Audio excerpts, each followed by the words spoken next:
ने उलमा से भी अर्ज की हुई है कि मुझे तन्हा नहीं छोड़ना,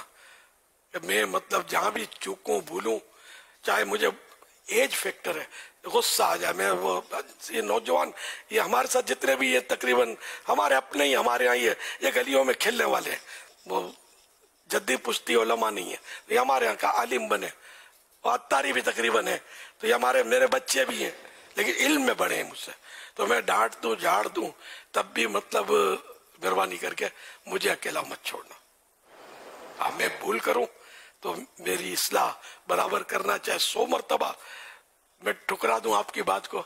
तो भी आप मायूस ना होना। अब वैसे एज फैक्टर भी होता है ना, या गुस्सा आ जाता आदमी को। अल्हम्दुलिल्लाह मेरी इसमें आपको समझाने के लिए बोल रहा हूँ, आपने देखा ही मुश्किल होगा कि मैंने गुस्से में वो अड़ाउड़ी कर दी हो, अल्लाह की रहमत है। ये खास मुझ पर एक इनाम है अल्लाह पाक का कि चिड़चिड़ापन और गुस्सा वगैरह वो कैफियत नहीं है, या भूलने की वो कैफियत नहीं है जो इस उम्र में आमतौर पे बूढ़े जो हैं ये भूल जाते हैं, वरना शरीफ मसाइल का बयान में कभी का छोड़ देता। अरे कि इतना बड़ा जोखम कैसे ले लूं कि कोई नमाज का पूछे और मैं रोजे के मसले बताऊं उसको, नमाजी के बताने हैं मुझे। तो अल्हम्दुलिल्लाह ये अल्लाह का करम है, और फिर भी उलमा को साथ रखता हूँ, मैं अकेला घबराता हूँ कि यार कुछ रॉन्ग नंबर ना लग जाए। अल्हम्दुलिल्लाह तो मैं मेरे से मोहब्बत करने वालों के लिए ये भी मतलब यानी कि काबिल तकलीद बात है कि उलमा के पीछे रहना। जिस दिन उलमा के आगे बढ़े लगे यार ये मौलाना है, आप जहन्नम के रास्ते पर समझो चल पड़े अगर इनको ठुकरा दोगे तो। भाई ये हमें ना ठुकराए ये ज़हन में रखना, इन्होंने ठुकरा दिया तो हम कहीं के नहीं रहेंगे। ये हाजिरीन नाजरीन जो मुझसे मतलब अल्हम्दुलिल्लाह लाखों अफराद अल्हम्दुलिल्लाह मुझसे वाबस्ता है, मैं सबके लिए दरखास्त है, मेरी नसीहत भी है, मेरी वसीयत भी है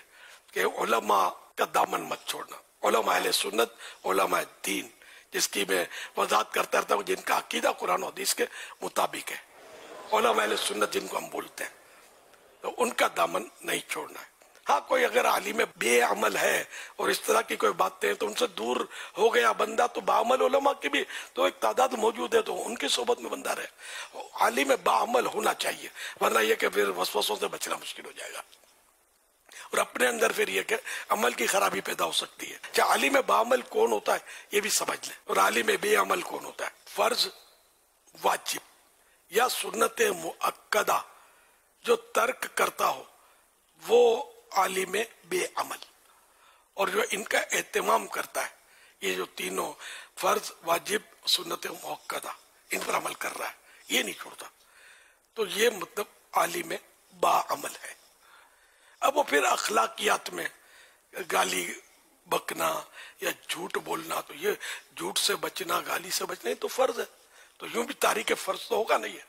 अच्छा, तो इस तरह के अगर गुनाहों भरी आदतें हैं तो फिर भी वो आलिम बेअमल कहलाएगा। इसमें मतलब अगर कोई है भी ऐसा तो उसके लिए ढोल पहनने की जरूरत नहीं है, डंका बजाने की जरूरत नहीं है, खुद अपने तौर पर मतलब बंदा अपनी आखिरत की बेहतरी, फिर भी उनसे अगर कोई ऐसा